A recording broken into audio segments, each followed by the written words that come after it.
제자 중 여럿이 듣고 말하되 이 말씀은 어렵도다. 누가 들을 수 있느냐 한데 예수께서 스스로 제자들이 이 말씀에 대하여 수군거리는 줄 아시고 이르시되 이 말이 너희에게 걸림이 되느냐. 그러면 너희는 인자가 이전에 있던 곳으로 올라가는 것을 본다면 어떻게 하겠느냐. 살리는 것은 영이니 육은 무익하니라.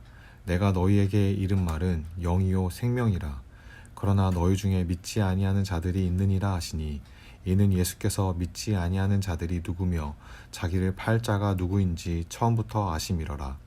또 이르시되 그러므로 전에 너희에게 말하기를 내 아버지께서 오게 하여 주지 아니하시면 누구든지 내게 올 수 없다 하였노라 하시니라. 그때부터 그의 제자 중에서 많은 사람이 떠나가고 다시 그와 함께 다니지 아니하더라. 아멘. 성도 여러분, 좋은 아침입니다. 오늘은 요한복음 6장 마지막 부분입니다. 사도 요한은 이 요한복음 마지막 부분에 대하여 수많은 유대인들에게 이 논란의 주제를 예수 그리스도의 제자들에게로 옮겨가고 있습니다. 예수님을 약 1년 반 이상 따르던 제자들의 반응은 이것에 대하여 매우 의외한 반응을 보였습니다. 예수님께서 친히 말씀하사 하나님의 아들로서의 공생애의 표적과 영적 진리의 말씀들을 믿지도 못하며 그 내용이 매우 어렵다고 수군거리고 있는 것이 오늘의 내용입니다. 예수님은 이러한 제자들의 반응을 보시고 이 말씀이 너에게 걸림돌이 되느냐라고 질문하십니다. 예수님께서 말씀하시는 걸림돌의 언어적 의미를 살펴보면 걸려 넘어지다, 함정에 빠지게 하다, 죄를 범하게 하다 등으로 사용되기도 합니다. 예수님은 제자들에게 생명과 진리의 하나님의 말씀을 전달했지만 제자들은 그 말씀을 하나님의 말씀으로 듣지 못했습니다. 단지 능력이 많은 선지자나 막강한 권력을 가진 초월적인 분으로만 이해하여 상식적이고 이성적인 반응을 띄었던 것입니다.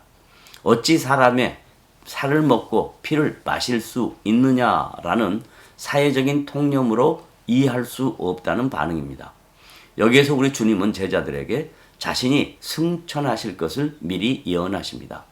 요한복음 6장 63절에서 살리는 것은 영이니 육은 무익하니라. 내가 너희에게 이를 말은 영이요 생명이니라 친히 말씀하셨습니다. 예수님의 이 표현은 그 당시 헬라 철학의 이원론의 영과 육, 무익과 영생에 대하여 지적하는 내용입니다. 그때까지 예수님을 따르던 제자들의 생각은 아직 육에 머물러 있었고 전혀 무익한 이성과 상식에 매어 있었던 것입니다.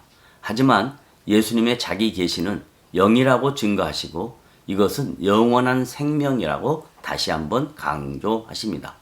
상식과 이성은 상대적이며 임시적인 것입니다. 그러나 영원한 생명은 존귀한 것이며 영광스러운 것입니다. 또한 육은 유대인의 종교적 전통과 관습을 의미하는 것이고 영은 생명과 진리의 말씀으로 말미암아 하나님과의 인격적 관계가 친밀하게 회복되는 것을 의미합니다. 사도 바울은 로마서 8장 5절로부터 9절을 통해 육신을 따르는 자는 육신의 일을, 영을 따르는 자는 영의 일을 생각하나니 육신의 생각은 사망이요 영의 생각은 생명과 평안이라. 육신의 생각은 하나님과 원수가 되나니 이는 하나님의 법에 굴복하지 아니할 뿐 아니라 할 수도 없음이라. 육신에 있는 자들은 하나님을 기쁘시게 할 수 없느니라. 만일 너희 속에 하나님의 영이 거하시면 너희가 육신에 있지 아니하고 영에 있나니 누구든지 그리스도의 영이 없으면 그리스도의 사람이 아니라고 강조합니다.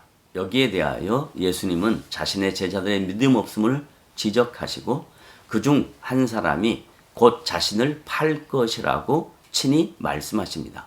예수님은 제자들의 믿음 없음을 미리 아셨고 자신을 팔 자가 누구인지도 미리 알고 계셨습니다. 왜냐하면 예수님은 하나님과 동등된 분으로서 인간의 모든 것을 알고 계신 분이시기 때문입니다.